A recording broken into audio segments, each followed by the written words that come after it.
What's up, Meta Nerds? This video is all about the Keldabe-class Battleship, a capital ship used by the Mandalorians during the time of the Galactic Civil War. It was manufactured through a joint effort of two Mandalorian-owned and operated companies, Mandel Motors and Mandel Hypernautics, while also receiving some parts from the crime syndicate known as the Zann Consortium. Mandel Hypernautics came up with the design for this ship and named it Keldabe after the capital of the planet Mandalore, and drew inspiration from the Candosi-type dreadnought that was used millennia earlier during the time of the Old Republic. They also worked in some elements from the Imperial-class Star Destroyers, like the command bridge sticking out on top, so that it had a wide view of the battlefield.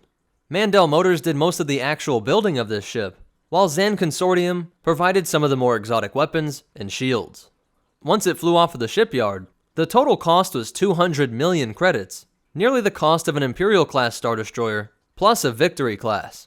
It was 1,035 meters, or 3,396 feet long, making it a Consular-class cruiser shorter than the Venator-class Star Destroyer.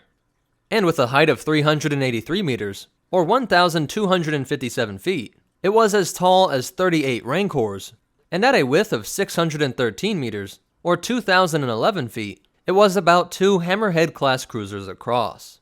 It came equipped with a Class II hyperdrive, the same found in the Imperial-class Star Destroyer, while also having a backup Class 10.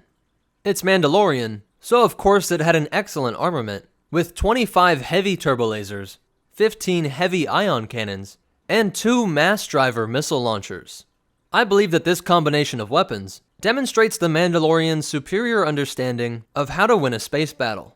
It's excellently designed to take out other capital ships, and so it just focused on heavy turbolasers and heavy ion cannons, which could take down its enemy's shields, disable their communications, and other electrical systems on an enemy ship. And those mass driver missile launchers are particularly important because they're the same type of weapon that's found on the ATTE and on the LAAT gunship, and instead of firing just a large ball of plasma, it fired an actual physical round, much like an artillery shell, which would not be stopped by energy-based deflector shields, meaning that if an enemy capital ship had enough shield redundancy to prevent the effects from the ion cannons, this mass driver could still punch through. In addition to this, it also had 5 heavy tractor beams, and a very interesting device called the shield leecher. The way it worked is that whenever an enemy came near it, whether it be a small starfighter or a massive Star Destroyer, the Keldabe could redirect the energy that was being generated by the enemy's deflector shield projectors, and use this to amplify its own shielding. This technology was actually developed by the Alliance to Restore the Republic, but was attained through their black market connections via the Zann Consortium. This worked great against enemy starfighters, whose now weakened shields were easily taken out by the Keldabe's complement of 36 starfighters, which were usually Star Viper-class assault fighters or the M12L Kamoglia heavy fighter. It also contained 2 shuttles and even 2 light freighters.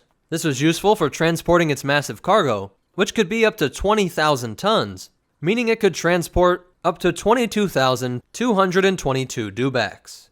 And to keep this whole thing running, it had a crew of 6,000, about the same crew ratio as the Victory class, which had 4,798 crew, while also accommodating for 1,000 battle-hardened Mandalorian warriors. And although it was originally made for the Mandalorians, the Zann Consortium used its pirates to extort Mandel Hypernautics, stole the plans, and were able to build their own. Tyber Zann integrated this ship into his already massive pirate fleet, and after several battles with the Empire, he realized that although these were expensive to produce, they were about 1/3 more powerful than the already impressive Aggressor-class Star Destroyer. So that's it for the Keldabe-class Battleship, and the only behind-the-scenes facts is that this ship appeared in Star Wars Empire at War Forces of Corruption, but had a lot of its details fleshed out through the Rebellion-era campaign guide, The Mask of the Pirate Queen, and Dangerous Covenants. But that's it for the Keldabe-class Battleship. If you liked it, go ahead and hit that like button, and if you want to check out our social media, or ways that you can help support this channel, be sure to check out the description down below. If you want to see more, be sure to hit that subscribe button, and hit the bell icon so that you get notifications. But more important than all that, remember, always go for the optional mass driver missile launchers, and the Force will be with you, always.